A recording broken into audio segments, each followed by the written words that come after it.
Gabi o San Fernando, gawin nating masarap na suman. Ay ang alutuin nga po natin ngayon mga kaprensi ay San Fernando o gabi na suman for today's vlog. At sa init nga po ng panahon mga kaprensi ay parang nga ni pong namamatay na yung mga San Fernando, kaya po ang ginawa ko pinagbubunot ko na laang po lahat. Ay kaysa nga ni po ay tuluyang mabulok o masira ay di atin pong gawin na laang yang suman. Maigi din po ba yan naman aring sakmal-sakmalin. Ay dati nga po ay ari isang malaking puno ng San Fernando, dahil nga po ngayon ay tag-init ay nawawala nga po yung mga dahon. At makakatikim na naman nga ni po tayo ng suman kahit nga po ay walang balinghoy. At ilang buwan na rin po ba yan naman akong hindi nakakakain ng suman, kaya nga po ay naisipan ko aring bunutin at gawin man laang suman. Kahit nga po isang puno la yung binunot natin ng San Fernando ay medyo marami-rami nga din po yung ating nakuha. Ay iba-iba po talaga mga kaprensi ang may tanim at naku, at pag naisipan mong gumawa ng merienda ay napakadali laang. At pagkatapos nga po nating hugasan yan ay atin na nga po yung yadyarin. Ay ingat na ingat laang po ako sa pagyayadyad dahil nga po ang San Fernando ay medyo madulas-dulas. At dahil nga po nakatapos na tayong magyadyad ay tayo naman po ay manungkit na rin buko at ari nga po ang ating apalaman. Ay ari nga laang po ang kagandahan talaga sa probinsya, at naku ay pag magawa ka nga ni po ng pangmerienda ay walang problema sa mga sangkap. Kagaya na nga laang po pag may tanim ng San Fernando, buko at saka nga po ay pambalot na dahon ng saging. Ay kaya laang po kahit marami kang tanim na mga lutuin sa tabi ng bahay, kung tamad ka naman pong magluto ay naku ay wala din. Ay ha.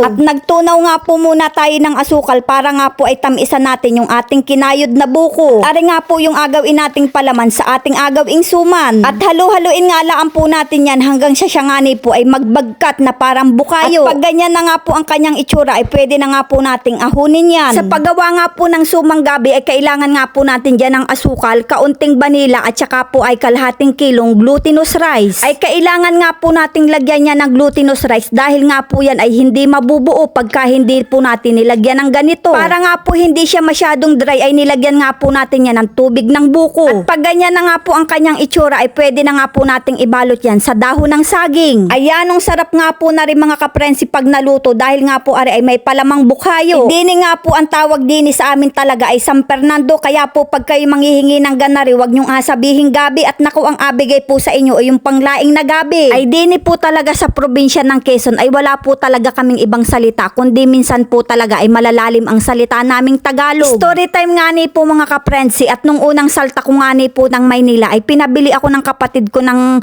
mantika sa tindahan. Tapos nga po nung nasa tindahan na ako, ang sabi ko ay pabili nga pong langis, isang ipit. Ay, alam niyo po baga ang binigay sa akin, isang buting gas, yung pang motor.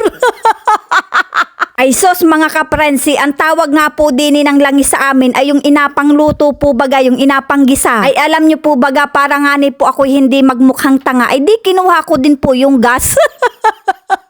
Ayan nga po, nakatapos na tayong magbalot ng suman. Tapos ari nga po may isa pa, yung pinabili nga po ako ng kapatid ko na naman ng Colgate. At pagdating ko na naman po ng tindahan, ang sabi ko ay pabili nga po ng Colgate yung close up.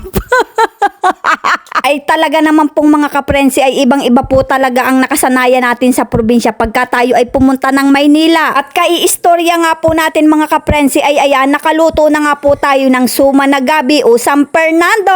Ay kakatuwa nga po at napakaganda ng ating pagkakaluto sa ating suman na gabi. Kaya naman mga kaprensi, ano pang inaintay natin dyan? Sakmala na! Ay ari nga po ang isa sa mga masarap na merienda sa hapon, tapos ay aparisan mo ng kape kahit po bagay napakainit ng panahon. Dahil nga po ay malalaki yung ating pagkakagawa ng suman, abay isa pa nga lang po ay talaga naman pong busog na busog ka na. Ay yung matitira nga po na rin ay agawin nating aring pang almusal, at makamasarap nga din po ari sa umaga. Hanggang sa susunod na video mga kapransi, maraming salamat!